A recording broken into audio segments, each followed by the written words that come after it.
Le lustre monumental du grand ballroom de l'hôtel Saint-Régis, à New York, projetait une lumière dorée et oppressante sur les 200 convives.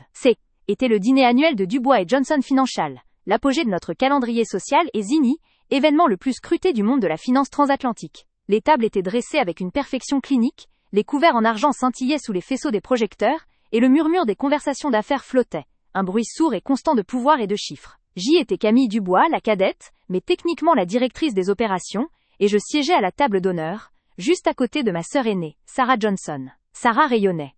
Elle portait une robe fourreau d'un rouge écarlate qui capturait toute la lumière, symbolisant parfaitement son besoin constant d'être le centre de l'univers. À première vue, nous formions le duo parfait, les deux héritières successives ayant pris les rênes de l'entreprise familiale après le décès soudain de papa. Mais sous le vernis des sourires forcés et des coupes de champagne levées, il y avait des années de mépris silencieux. Depuis notre adolescence, Sarah m'avait toujours considérée comme une ombre. Une compétence nécessaire mais sans éclat. Incapable de comprendre la vraie saveur du pouvoir qu'elle convoitait tant. Elle avait toujours été la favorite, la charismatique, celle qui attirait l'attention. Moi, j'y étais la méticuleuse, l'analyste, celle qui maintenait la structure sans jamais être récompensée par la reconnaissance publique. Ce soir, la tension était palpable entre nous, comme une corde de violon tendue prête à se rompre. Ces dernières semaines, nos chiffres avaient subi des pertes inexpliquées. Des mouvements financiers qui, en apparence, pointaient vers une mauvaise gestion des risques. Sarah avait laissé entendre, lors de réunions privées, que était la faute de mes équipes, de ma frilosité l'excessive face aux investissements audacieux. Je savais la vérité. Je la portais en moi comme un fardeau froid depuis 2 ans, depuis ce soir où, par pur hasard technique, j'avais découvert et enregistré la preuve irréfutable de sa propre fraude, de la manière dont elle siphonnait lentement les actifs de la société pour financer ses propres folies, et, pire, pour monter en secret une structure parallèle. Je gardais ce secret, cette confession audio-glaçante, en toute sécurité, attendant l'instant précis où sa chute aurait le maximum d'impact. Le dessert venait d'être servi une pyramide délicate de chocolat noir et de feuilles d'or, lorsque le PDG, M. Henderson, se leva pour le traditionnel toast. Après les mots habituels de félicitations et de croissance future, il tendit le micro à Sarah, la désignant comme l'aile, âme et elle, énergie de cette nouvelle ère bonne. Sarah saisit le micro avec une avidité presque physique. Son sourire était triomphant, ses yeux brillaient d'une malice que seuls ceux qui la connaissaient intimement pouvaient déceler. Elle commença par des flatteries doucereuses, saluant l'équipe, la vision, et le courage d'entreprendre. Puis, sa voix changea, devenant plus métallique, plus perçante. Elle se tourna vers moi, et tout le monde la suivit. 200 paires d'yeux se braquèrent sur ma robe bleu marine discrète, me réduisant instantanément à une cible. « Mes amis, collègues, investisseurs !» commença Sarah, sa voix portant sans effort dans la salle immense. Nous avons connu une année de défis, une année où malheureusement, la loyauté de certains a été mise à rude épreuve par une incompétence regrettable, voire par une négligence criminelle. Un frisson parcourut la salle. Les murmures cessèrent instantanément. Était le silence lourd, celui qui précède un coup de tonnerre. Je pouvais sentir le rouge me monter au cou, la chaleur de l'humiliation brûlante m'enveloppait. Mais je ne bougeais pas. Je fixais Sarah, mon visage une toile vierge d'émotions, mais à l'intérieur, la rage se condensait en une détermination froide. Sarah s'avança, se penchant légèrement sur la table pour accentuer l'intimité trompeuse de son attaque. Nous avons toutes et tous l'obligation envers l'héritage de nos pères. Et elle marqua une pause dramatique. Que se passe-t-il lorsque cette obligation est trahie par ceux en qui nous avons placé notre confiance la plus absolue? Je parle, bien sûr, de la direction opérationnelle. Elle me désigna du menton, sans aucune subtilité. Ces derniers mois, continua-t-elle avec une intensité croissante, nous avons perdu des contrats cruciaux, des millions envolés. Non pas à cause du marché, mais à cause de décisions lâches et mal avisées. Des décisions prises par une personne qui n'a jamais eu la force ou la vision d'assumer l'audace, requise par notre secteur, Camille Dubois, ma propre sœur, la personne que j'ai soutenue, la personne que notre père avait choisie.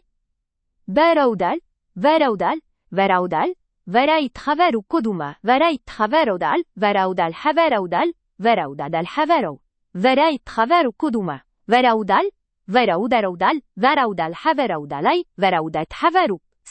Était bien plus qu'une simple critique professionnelle, était une exécution publique. Devant le gratin de Wall Street, devant nos plus gros actionnaires, devant les journalistes qui ne manqueraient pas de relayer chaque mot. Elle prétendait que j'avais saboté nos affaires familiales. A échoué. Pire, je suis obligée, la conscience lourde, de révéler que les pertes récentes ne sont pas le fruit de la simple incompétence. Elles sont le résultat d'une négligence calculée. Peut-être même d'une tentative délibérée de déstabilisation interne, afin de nous forcer à vendre l'entreprise à bas prix. La salle était devenue silencieuse. d'un silence si absolu que j'entendais le cliquetis d'un glaçon dans un verre à la table D, à côté. L'air était devenu irrespirable. L'injustice de ces accusations me traversa le corps comme un courant électrique. Sarah, la criminelle, était en train de me dépeindre comme la traîtresse suprême. Je me souvenais parfaitement du moment de ma découverte, 2 ans auparavant. J'avais travaillé tard, vérifiant des flux de trésorerie complexes, quand un fichier audio crypté était glissé dans mon système. Était Sarah, ivre lors d'une conférence téléphonique confidentielle, discutant avec un complice offshore, décrivant avec une arrogance déconcertante son plan pour manipuler les bilans et détourner des fonds. J'avais sauvegardé l'enregistrement. Je l'avais gardé en secret pendant 730 jours, le poids de la trahison de ma sœur et de la protection de l'entreprise même, écrasant jour après jour. Chaque sourire que j'avais dû lui donner, chaque félicitation publique, était un acte de dissimulation.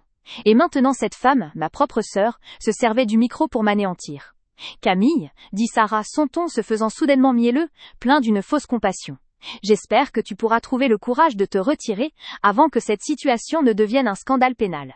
Tu as causé un tort irréparable à l'héritage Dubois. » Elle déposa le micro sur le pupitre, le bruit sourd résonnant dans le silence.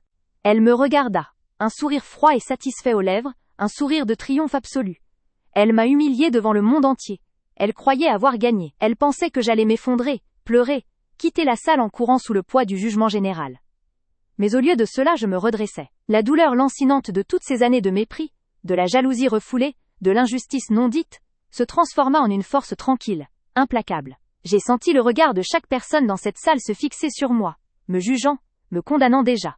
Ce regard, je le transformais en carburant. L'humiliation publique était le prix à payer pour l'ultime confrontation. Elle venait de me donner exactement la scène dont j'avais besoin. J'avais le secret qui allait la détruire. Et le moment du toast, censé célébrer l'unité, était désormais l'arène de ma vengeance. Je me levai lentement, ajustant mon tailleur, et sans attendre, je me dirigeai vers le pupitre. Sarah, surprise par ma résilience, me regarda avec confusion. Elle avait prévu ma déroute, pas ma contre-attaque. J'arrivai au pupitre et saisis le microphone. Il était encore chaud de la main de Sarah. Je sentis sa puissance entre mes doigts. Je pris une grande inspiration, ma voix claire et étonnamment stable. « Merci Sarah, tes mots sont, awake, puissants. » Je ne la regardais pas. Je regardais la salle, balayant du regard les 200 visages figés, Loom, élite de New York, attendant avidement le drame. « Ce que Sarah dit est vrai, commençai-je. » Un murmure d'approbation parcourut quelques tables. J'ai levé une main pour rétablir le silence. Il y a eu une trahison, une fraude.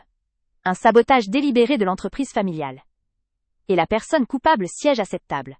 Je sentis Sarah se crisper à côté de moi. Son sourire s'effaça, remplacé par une expression d'inquiétude naissante, le doute se glissant dans sa certitude. Elle était habituée à ce que je me taise, à ce que je m'efface. Depuis 2 ans, continuai-je, ma voix gagnant en autorité, je porte le poids d'une vérité terrible, une vérité que j'ai gardée en secret astérisque pour choisir l'instant idéal de sa révélation. Un instant où elle ne pourrait être niée, ni minimisée. Je sentais le regard de Sarah, brûlant, paniqué. Elle essayait de m'interrompre, de se lever. Mais la pression des regards extérieurs la clouait à son siège.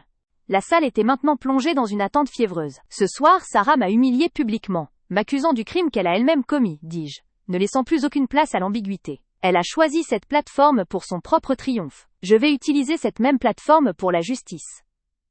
Je me tournai vers mon sac à main, posé sur ma chaise, et en sortis un petit appareil USB, discret et noir. Je le tins en l'air, pour que tout le monde le voie.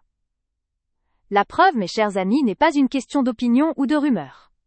C'est une question de fait, et j'ai la chance d'avoir la confession audio de la personne qui a orchestré ce désastre. Je me suis approché du technicien son, qui, fasciné et légèrement terrifié, m'observait. Sans dire un mot, je lui tendis la clé USB. « S'il vous plaît, projetez ceci sur les grands écrans et diffusez le son dans toute la salle. » Était le moment de la vérité, celle que j'avais tant attendue, devant les 200 personnes qui venaient de me condamner en silence. La démolition allait commencer. Je me suis approché du technicien son, qui, fasciné et légèrement terrifié, m'observait. Il était jeune. Son badge d'identification affichait Kevin Carvey, et ses mains tremblaient légèrement. Le contraste entre le luxe du grand ballroom et la froideur utilitaire de cette petite clé USB noire était saisissant. Sans dire un mot, je lui tendis la clé USB. Son regard fit la navette entre l'objet, mon visage impassible et Sarah, toujours figée à la table d'honneur, son teint pâle contrastant violemment avec sa robe écarlate. « S'il vous plaît, projetez ceci, » dis-je d'une voix ferme, sans implorer, mais en donnant un ordre que l'on ne pouvait ignorer. Sur les grands écrans, et diffusez le son dans toute la salle, maintenant. Kevin, sous le poids de 200 paires d'yeux les plus influents de Wall Street, acquiesça mécaniquement, la panique visible dans ses mouvements. Il prit la clé, se retourna vers sa console sophistiquée. Le temps étira, chaque seconde devenant un fil tendu, vibrant. J'entendais le grésillement subtil de l'amplificateur principal, alors qu'il insérait le dispositif. Derrière moi, j'ai senti la présence de Sarah, sa fureur se matérialisant en une vague de chaleur agressive. « Camille! Qu'est-ce que tu crois faire? C'est... Tracicaille. C'est une imposture! » Sa voix était un sifflement rauque, ne portant pas au-delà des premières tables, mais pleine d'une menace brute. Je ne me suis pas retournée. Je n'avais plus besoin de la regarder. J'avais attendu cette seconde précise pendant 730 nuits. La satisfaction qui me submergeait était pas chaude ou triomphante. Elle était d'une froideur clinique, la satisfaction d'un chirurgien qui réalise que l'opération critique va réussir. J'avais calculé chaque variable, chaque risque. Le moment, le lieu, l'auditoire. L'humiliation qu'elle venait de m'infliger était pas une défaite. Était la mise en scène parfaite qu'elle avait elle-même orchestrée pour sa propre chute. Kevin cliqua sur « Ouvrir haut ». Les 6 écrans géants, habituellement réservés au logo de la firme et aux graphiques de croissance enthousiaste, s'illuminèrent d'une image inattendue. Une simple barre noire, au centre de laquelle apparaissait une ligne de crête et de vallée lumineuse, la représentation graphique d'une onde sonore. Était la preuve tangible, visible par tous. Un silence total était abattu sur le grand ballroom, si intense que l'on aurait pu entendre la soie frotter sur les nappes de lin. Les murmures avaient cessé non pas par respect, mais par la terreur anticipée du scandale qui allait éclater. Sarah, comprenant enfin la gravité de mon silence et la signification de cette onde sonore projetée, se leva brusquement. Elle fit un pas vers moi, sa main tendue, son visage déformé par une panique totale. Elle ne voyait plus sa petite sœur, l'analyste discrète, elle voyait son bourreau. « Non, tu ne feras pas ça !» cria-t-elle, sa voix cette fois brisée, la façade de l'héritière se fissurant devant le PDG Henderson et tous les actionnaires. Monsieur Henderson, le PDG, se pencha en avant, un air de consternation et de méfiance se lisant sur ses traits. Il tenta d'intervenir, une main levée pour signifier l'arrêt, mais il était déjà trop tard. J'avais donné le signal à Kevin d'un simple mouvement de tête. Il appuya sur lecture. Pendant un instant, il n'y eut qu'un souffle. Puis le bruit statique d'une connexion téléphonique lointaine. Puis, la voix. La voix de Sarah. Elle était légèrement pâteuse, probablement amplifiée par l'alcool qu'elle buvait ce soir-là, mais elle était absolument reconnaissable. La même arrogance, la même intonation tranchante. Le son inonda la salle, puissant, clair, amplifié par le système professionnel du Saint-Régis pour atteindre le moindre recoin. Je vous assure, le transfert est sécurisé. Personne ne regarde les flux secondaires, surtout pas Camille. Elle est trop occupée à compter les centimes, et à croire que son petit tableau de bord de risque est le centre de l'univers, déclama la voix de Sarah. Un rire sec et méprisant suivit. Un murmure sourd, un mouvement de panique collective, parcourut les tables. Les gens se penchaient, se regardaient, incertains. Était-ce une blague? Une mise en scène cruelle? Mais la voix continuait. Implacable, détaillée. Nous avons besoin de vider cette ligne de crédit avant la fin du trimestre. La structure, Phoenix Global, est prête à recevoir les actifs. Ces millions sont de toute façon dormants. Ils ne verront rien avant l'audit de l'année prochaine, et d'ici là je serai la seule maître à bord, et cette petite idiote sera en charge de Lily, échec public. C'est elle qui payera pour mes erreurs de jeunesse si jamais il regarde de trop près.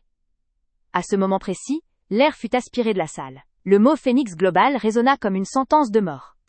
Était le nom de la structure parallèle, le nom que j'avais vu apparaître sur des transactions cryptiques 2 ans auparavant. Je pouvais sentir la chaleur monter à mon visage, non pas de honte, mais de la réverbération de la justice enfin servie.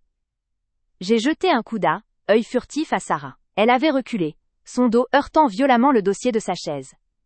Elle était passée du rouge de la fureur au blanc cendre. Ses yeux fixaient l'onde sonore qui déroulait son destin à l'écran, comme si le simple fait de regarder pouvait arrêter le flot des paroles incriminantes. La confession durait 2 minutes et 38 secondes. 2 minutes et 38 secondes qui contenaient l'intégralité de son plan.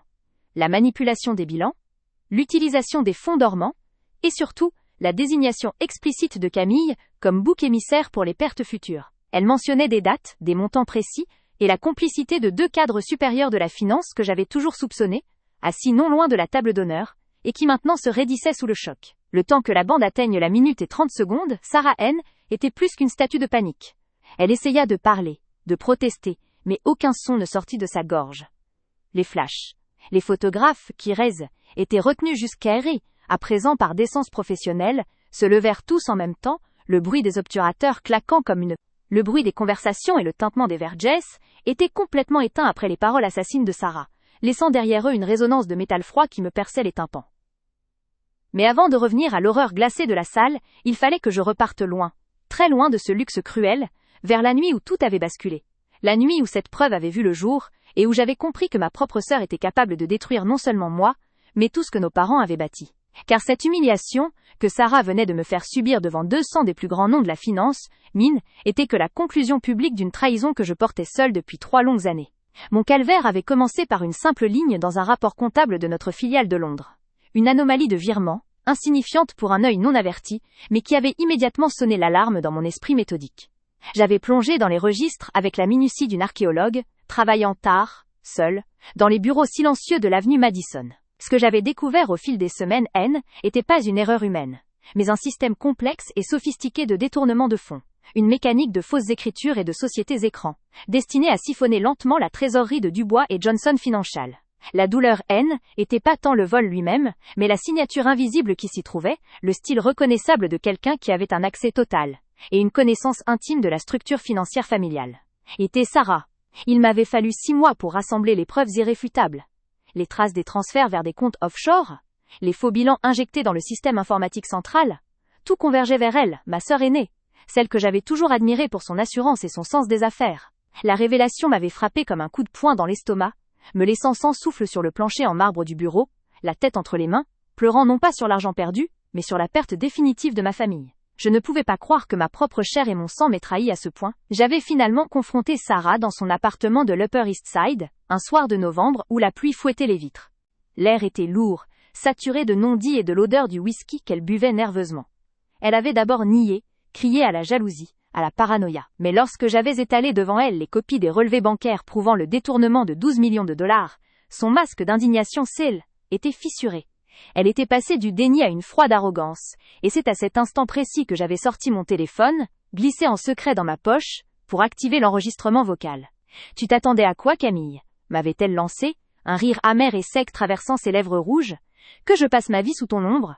Tu as toujours été la favorite, la caille petite génie, qui comprenait les chiffres mieux que tout le monde. Ces millions, ils étaient dus. » J'avais senti le froid me monter le long de la colonne vertébrale. Elle parlait non pas avec le regret d'une coupable, mais avec la rage d'une victime qui se justifie. C'est là que la confession, la preuve cruciale que je gardais depuis des années, était tombée, crachée avec mépris. Oui, j'ai trafiqué les comptes. J'ai utilisé l'argent pour couvrir mes dettes de jeu et pour lancer mes propres projets parallèles. Et tu sais quoi, Camille ? Même si tu le disais à papa et maman, ils te croiraient, toi, la petite perfectionniste ? Non. Ils diraient que tu es jalouse et que tu inventes tout. Tu n'as aucune preuve qui tienne devant un tribunal sans détruire la réputation de Dubois et Johnson. Tu ne feras rien, tu es trop lâche pour ça.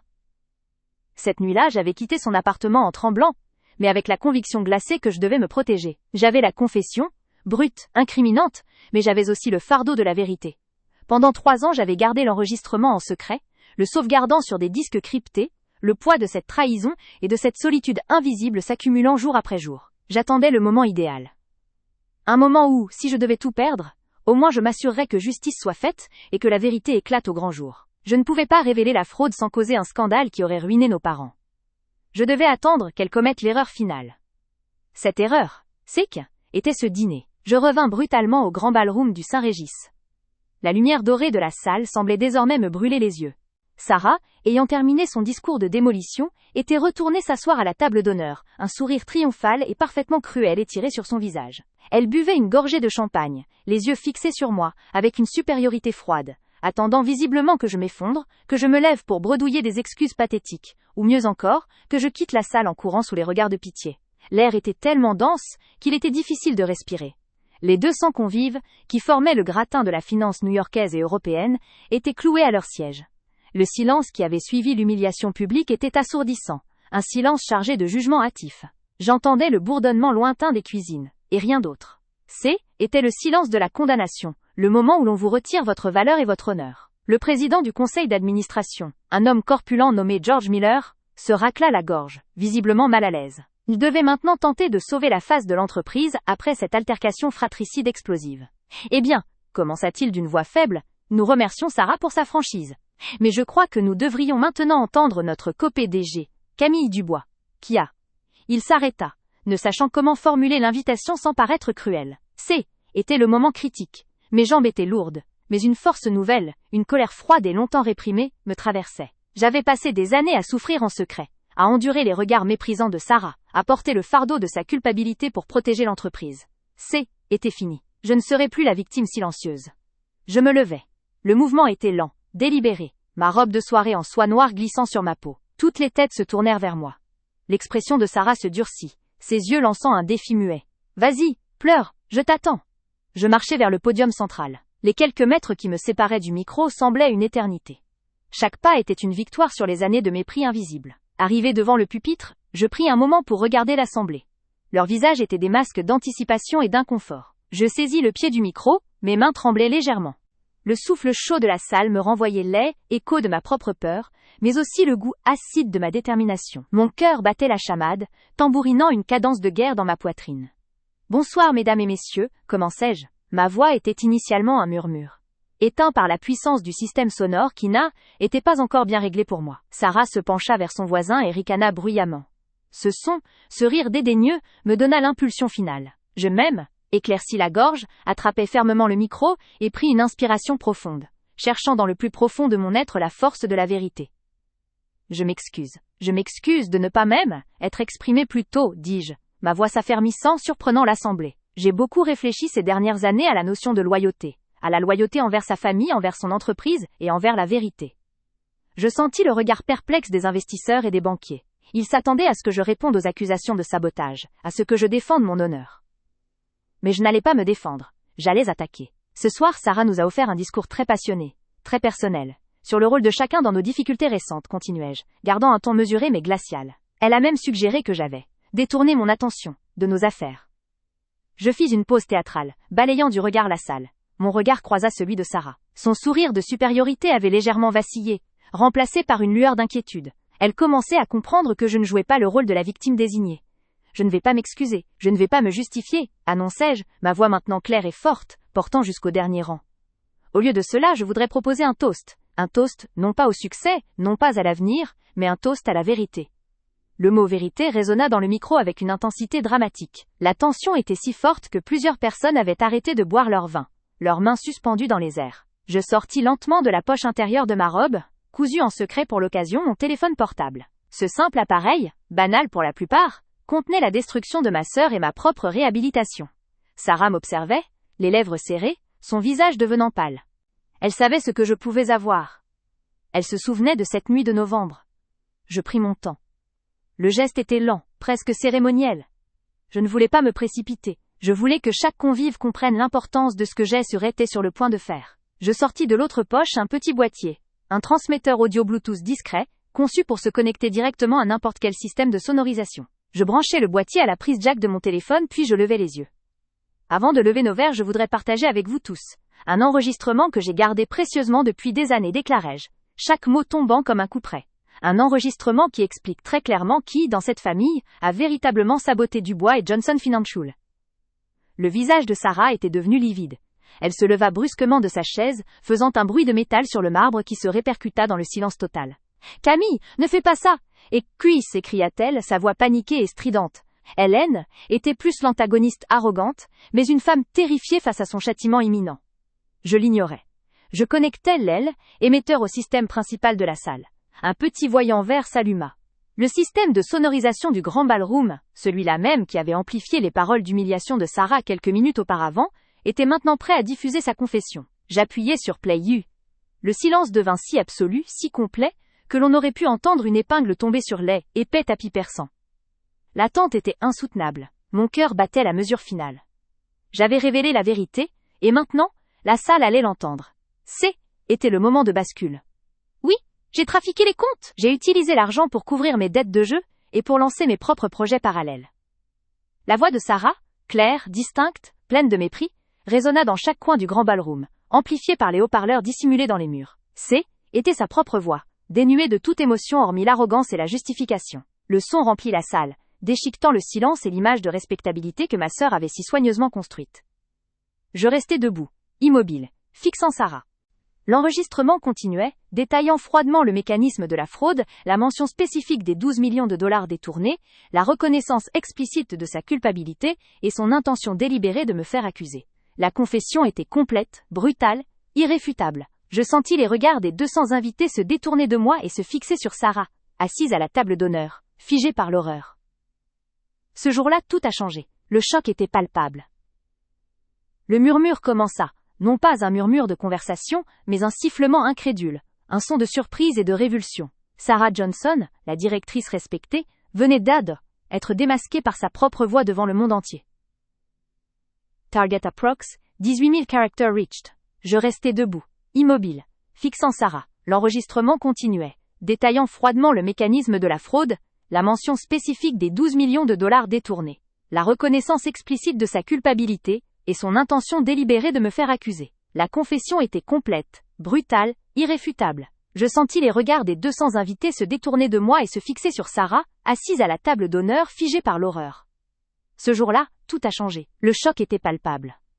Le murmure commença. Non pas un murmure de conversation, mais un sifflement incrédule, un son de surprise et de révulsion. Sarah Johnson, la directrice respectée, venait d'être démasquée par sa propre voix devant le monde entier. La bande audio se déroulait, implacable. Le son de la voix de Sarah, capturé dans l'intimité d'une trahison, maintenant diffusé à pleine puissance dans ce temple de la finance. Les moindres inflexions, le mépris dans le mot lâche qu'elle m'avait adressé, tout était là. J'avais attendu ce moment avec une patience de glace, et la satisfaction était pas chaude, elle était une froide, implacable justice. Était le poids de ces 3 années qui se retiraient de mes épaules, non pas d'un coup, mais goutte à goutte, à chaque mot prononcé par la Sarah enregistrée. Le grand ballroom, si luxueux, si feutré, semblait soudain trop petit, trop clair. L'odeur des plats de fête, du homard et du champagne, était mêlée à une nouvelle odeur, celle de la honte et de la panique. Je pouvais voir distinctement les visages des invités. Les banquiers d'investissement, d'ordinaire impassibles, avaient les yeux écarquillés. Leur posture rigide était relâchée. Un homme, un associé de Goldman Sachs, avait involontairement laissé tomber sa fourchette, le bruit du métal sur le marbre étant presque inaudible sous la voix amplifiée de ma sœur. À la table d'honneur, Sarah avait essayé de bouger, de se lever à nouveau, mais ses jambes l'avaient trahie. Elle avait saisi le bord de la nappe en soie blanche, le tissu se plissant sous la force de sa poigne désespérée. Son teint, déjà pâle, prit une nuance verdâtre. Elle essayait de parler, j'en étais certaine, mais aucun son ne sortait de sa bouche hormis un halètement rauque. Elle était prise au piège par sa propre arrogance passée. Le président du conseil d'administration, George Miller, se redressa péniblement. Ses grands yeux ronds, cherchant désespérément une échappatoire, un protocole, pour gérer l'implosion publique d'un des piliers de l'entreprise. Il avait l'air d'avoir vieilli de 10 ans en 30 secondes. Et tu sais quoi, Camille? Même si tu le disais à papa et maman? Ils te croiraient toi, la petite perfectionniste? Non. Ils diraient que tu es jalouse, et que tu inventes tout. Tu n'as aucune preuve qui tienne devant un tribunal, sans détruire la réputation de Dubois et Johnson. Tu ne feras rien. Tu es trop lâche pour ça, conclut la voix de Sarah dans l'enregistrement, le mépris final étant un coup de massue. Le fichier audio atteignit sa fin. Le silence revint, plus lourd et plus accusateur qu'avant. Il était rempli du vide laissé par la vérité crue. Je sentis une vague de vertige, mais je manquerais au pupitre. Il restait une chose à faire. Affirmer ma victoire, et reprendre le contrôle total. Je retirai lentement le transmetteur Bluetooth du téléphone, déconnectant ainsi le grand ballroom de Yale, écho de la trahison. Le tintement des vers Hitler était éteint, remplacé par une absence de son si totale qu'elle était presque physique, comme une pression sur la poitrine de chacun.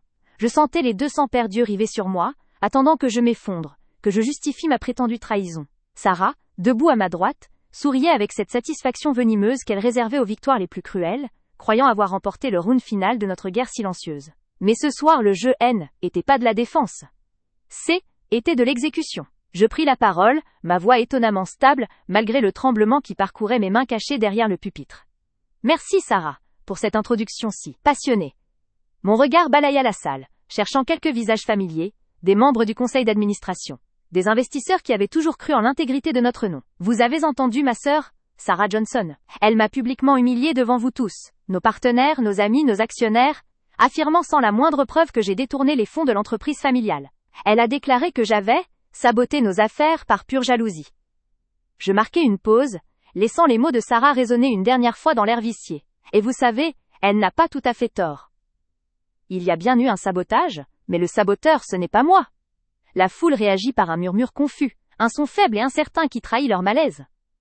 Sarah, elle, perdit son sourire. Ses yeux, d'abord triomphants, se réduisirent à 2 fentes méfiantes. Elle fit un pas vers moi, sa main se posant sur mon bras dans un geste faussement protecteur. Camille, chérie, ne gâche pas ce moment. Me coupa-t-elle à voix basse, le venin à peine dissimulé. Je retirai mon bras de son étreinte glaciale comme si elle était radioactive. Je ne gâche rien, Sarah, je corrige. Je m'assis pour une seconde, tirant de l'intérieur de mon sac à main un petit boîtier noir, à peine plus grand qu'un paquet de cartes. Était mon enregistreur. L'arme secrète que j'avais gardée en silence pendant 18 mois, mon encre pendant les nuits d'insomnie où je rêvais de la justice. Je me levai de nouveau, le boîtier bien en vue. Il y a un peu plus d'1 an, j'ai découvert quelque chose en secret. Une vérité que j'ai choisi de taire pour protéger ce nom de famille que vous vénérez tant. Mais puisqu'il a été sali ce soir, il est temps que la lumière soit faite. Je ne fis aucun autre commentaire. Je me contentais d'appuyer sur le bouton lecture AV. Le petit boîtier était relié par un fil discret au système de sonorisation principal de la salle de bal. Un détail arrangé avec l'aide d'un ami technicien. Un homme discret qui m'avait assuré que si j'appuyais, le son remplirait l'espace, aussi puissant que la musique d'un concert. Et c'est exactement ce qui se produisit. Le silence qui régnait fut brisé par un son clair, intime et froid. La voix de ma propre sœur, Sarah Johnson, dans la nuit de sa confession. Je te le dis, Camille. C'est la seule façon. Si je fais porter le chapeau à l'entreprise, on perdra tout. Mais si je fais porter le chapeau à toi, tu gères les comptes les plus sensibles, personne ne posera de questions. On dira que tu as agi seul, par frustration. C'est tellement plus simple que d'expliquer comment j'ai siphonné les 35 millions. La voix de Sarah résonnait à travers les enceintes du Waldorf Astoria. Massive, amplifiée, dénudée de tout artifice. Elle flottait au-dessus des tables dressées, au-dessus des chandelles, au-dessus des convives en smoking et en robe de soirée. À chaque mot, la tension montait. Les invités cessaient de respirer. Je regardais le visage de Sarah. Il était plus souriant, plus narquois. Il était devenu livide. La couleur avait fui sa peau, laissant apparaître une blancheur spectrale. Ses yeux étaient grands ouverts, remplis d'une terreur primale. Elle réalisait en direct que je gardais ce secret, cette preuve irréfutable de sa trahison, depuis tout ce temps. L'enregistrement continua, impitoyable. Je sais que c'est cruel, mais il faut que quelqu'un tombe. Et si tu n'es pas capable de gérer ce genre de choses, tu ne mérites pas de diriger. Ces fonds devaient être déplacés vers les Caïmans il y a des mois, mais avec ton attention maniaque aux détails. J'ai dû créer ces faux comptes miroirs. Je vais la détruire, Camille. Je vais la faire tomber si elle essaye de me dénoncer. Tu as intérêt à me couvrir. La salle était devenue silencieuse. Un silence absolu, total. Le genre de silence qui absorbe le son et le temps lui-même. Était le silence de la révélation, le silence du choc. 200 personnes, des hommes d'affaires aguerris, des avocats cyniques, des figures de la haute finance, étaient pétrifiés. Ils n'entendaient plus le bruit de la ville de New York, plus le tintement lointain du service. Seulement la voix de Sarah, confessant froidement des millions de dollars de fraude et son plan diabolique pour me jeter au loup. Sarah se jeta vers moi. Elle bougea avec une rapidité animale, les traits déformés par une rage bouillonnante. « Arrête ça, immédiatement !» rugit-elle, sa voix réelle, brisée et hystérique, se mêlant à la froideur de sa voix enregistrée. Elle essaya d'arracher le boîtier de mes mains. Mais j'y étais préparée. Je savais qu'elle tenterait de m'arrêter. J'avais reculé d'un pas, protégeant l'enregistreur contre ma poitrine. Au même instant, 2 hommes en costume sombre qui, étaient tenus discrètement près de la porte depuis le début de la soirée, se précipitèrent. Étaient des agents de sécurité engagés par mon avocat pour anticiper exactement ce moment de violence. Ils attrapèrent Sarah par les bras avant qu'elle ne puisse m'atteindre. « Lâche-moi, vous ne savez pas qui je suis !» cria Sarah, luttant désespérément, sa robe de soirée se froissant, sa coiffure impeccable se défaisant. Elle frappait l'air, les larmes de fureur coulant sur son maquillage coûteux. Je restais calme, mon cœur battant la chamade, mais mon esprit d'une clarté de cristal. Je ne coupais pas l'enregistrement tant qu'Hélène était pas arrivée à la fin de la piste cruciale. Je laissais les dernières phrases de sa menace résonner devant tous. Puis, seulement j'appuyais sur stop. Le silence revint, plus lourd encore qu'avant. Il était maintenant chargé de la connaissance. Je pris le temps de lisser ma robe, de rajuster le microphone sur ma poitrine, reprenant le contrôle total de la scène. Sarah hurlait toujours, retenue fermement par les gardes. 35 millions de dollars, détournés sur 3 ans, créant un déficit qui mène, étaient destinés. C'est la vérité, messieurs et dames. La vérité que ma propre sœur, qui m'a humiliée ce soir, a tenté d'enterrer en me sacrifiant. Ma voix était ferme, sans aucune trace d'émotion superflue. Je étais plus la sœur trahie, je étais la dirigeante qui rétablissait l'ordre. Je fis un signe de tête aux agents. Veuillez raccompagner Madame Johnson en dehors de la salle. Sarah cracha. Tu le regretteras, Camille, tu le regretteras. Ses yeux brûlaient de haine pure, mais elle ne pouvait rien faire. Elle fut traînée loin du pupitre, loin de la lumière, sous les regards stupéfaits et horrifiés. Son humiliation était absolue. L'empire de mensonges qu'elle avait passé des années à construire écroulait, non pas dans l'intimité d'un bureau, mais devant les 200 personnes les plus influentes de notre réseau. Je m'adressais à la foule, qui restait figée dans une immobilité spectaculaire. Ce soir, la confiance qui unissait la direction de Johnson et Dubois est rompue. J'ai gardé cette preuve en secret, non par malveillance, mais parce que je cherchais le moment où l'impact serait maximal, où l'injustice serait la plus évidente. Ma sœur a choisi ce moment, cette estrade, cette assemblée, pour me détruire. J'ai choisi de révéler la vérité. Je posais le petit enregistreur sur le pupitre, comme une preuve matérielle sacrée. Cet enregistrement, ainsi que tous les documents prouvant les transferts vers les comptes offshore et les fausses pistes créées pour me désigner, sont désormais entre les mains de l'US Attorney's Office. Je ne cherchais pas la vengeance, je cherchais la justice. Un murmure éleva finalement dans la salle, timide d'abord, puis grandissant en intensité. Les gens commençaient à bouger, à se regarder, à chuchoter. Les investisseurs les plus importants m'adressaient des hochements de tête, un mélange de soulagement pour la survie de l'entreprise et d'horreur face à la trahison. Je pouvais sentir le poids des années de mépris, de doute et de douleur invisible, s'envoler de mes épaules.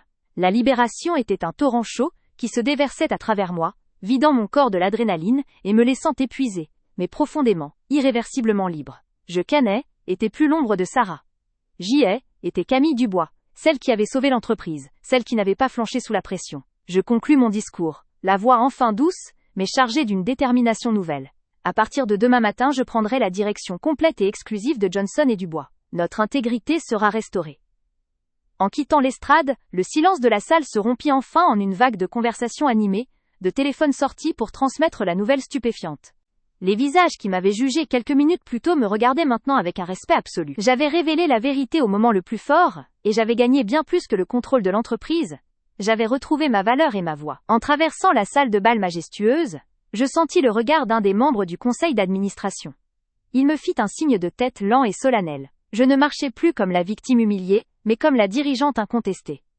Je savais, avec une certitude absolue, que ce jour-là, tout avait changé. L'injustice avait été corrigée par une justice immédiate, publique et dévastatrice. Mon secret, gardé si longtemps, était devenu ma plus grande force. Et ma sœur, Sarah, avait été réduite au néant devant le monde entier. J'y étais enfin en paix. En quittant l'estrade, le silence de la salle se rompit enfin, en une vague de conversations animées, de téléphones sortis pour transmettre la nouvelle stupéfiante. Les visages qui m'avaient jugé quelques minutes plus tôt me regardaient maintenant avec un respect absolu. J'avais révélé la vérité au moment le plus fort, et j'avais gagné bien plus que le contrôle de l'entreprise. J'avais retrouvé ma valeur et ma voix. En traversant la salle de bal majestueuse, je sentis le regard d'un des membres du conseil d'administration, Richard Sterling, un homme qui avait vu défiler des décennies d'intrigues financières. Il était resté impassible pendant le drame, ses mains jointes sur la table, le seul à ne pas avoir sorti son téléphone. Maintenant, il se leva lentement. Ce nain était pas un geste de soutien facile, était un tribut. Il me fit un signe de tête lent et solennel, qui valait 1000 mots. Bien joué, était nécessaire. Je ne marchais plus comme la victime humiliée, la cadette soupçonnée, celle qui devait se justifier. Je marchais comme la dirigeante incontestée, celle qui avait coupé la gangrène sans hésitation, devant témoins. Chaque pas sur le tapis perçant était une affirmation de mon nouveau statut. Le parquet de marbre sous mes talons était froid, mais la chaleur de la victoire montait dans ma poitrine, un contraste physique étrange qui définissait cet instant. Je savais, avec une certitude absolue, que ce jour-là, tout avait changé. L'injustice avait été corrigée par une justice immédiate, publique et dévastatrice. Mon secret gardé si longtemps était devenu ma plus grande force, non pas parce qu'il était une preuve, mais parce que le fait de l'avoir tenu en silence pendant 18 mois, malgré la pression et l'opprobre, prouvait ma capacité à jouer le jeu de la patience et de la stratégie froide. Je pouvais entendre les bribes des conversations. 35 millions ? C'est de la folie pure.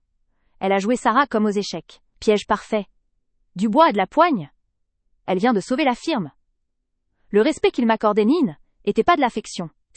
Était l'admiration brutale et sans phare de la haute finance pour la survie et la cruauté calculée. Était le langage que j'avais finalement appris à parler. Mon regard croisa celui d'une des associées principales, une femme que Sarah avait toujours traitée de haut. Elle me sourit, un sourire mince et tranchant, qui n'avait rien de la pitié. Était un sourire de reconnaissance. Elle avait compris la règle du jeu. Pour survivre, il fallait être plus impitoyable que ceux qui cherchaient à vous abattre. Je lui rendis un signe de tête, une alliance silencieuse, scellée dans le chaos.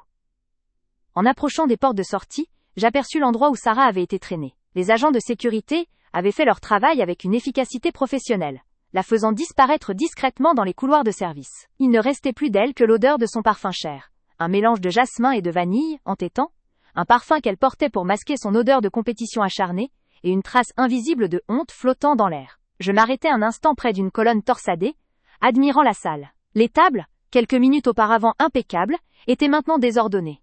Les serviettes froissées, les verres d'eau renversés. C était le paysage d'une bataille sanglante menée avec des mots et de lits électroniques. Tu as intérêt à me couvrir. La phrase de Sarah résonnait encore dans ma tête. Non pas la version amplifiée, mais le souvenir amer de cette nuit dans son bureau, lorsque la vérité m'avait explosé au visage. Je me souvenais de la nausée, de la panique, et de la réalisation glaciale qu'elle était prête à me détruire sans la moindre hésitation pour sauver son image. À ce moment-là, j'avais décidé de ne pas simplement survivre. J'avais décidé éradiquer. La vengeance était une eau froide et lente à boire, mais maintenant, la coupe était vide, et je sentais la satisfaction remplir le vide laissé par la peur.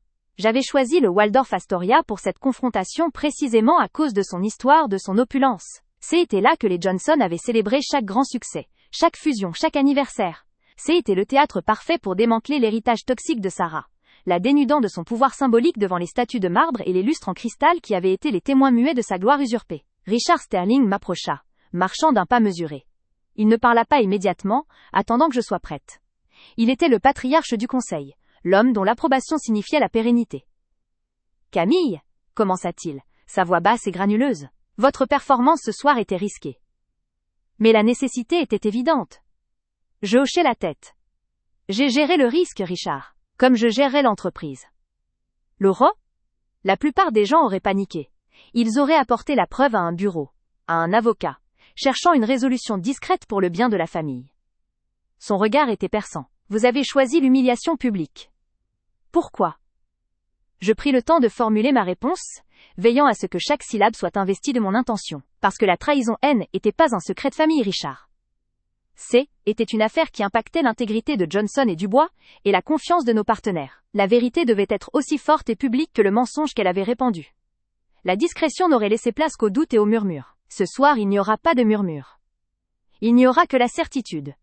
Sterling sourit légèrement. Un mouvement à peine visible sur son visage sévère. Une exécution propre, Camille. Bien. L'US Attorney's Office recevra tout notre soutien demain. Quant au conseil, nous allons procéder immédiatement à la ratification de votre nomination en tant que PDG exclusive. Sans opposition.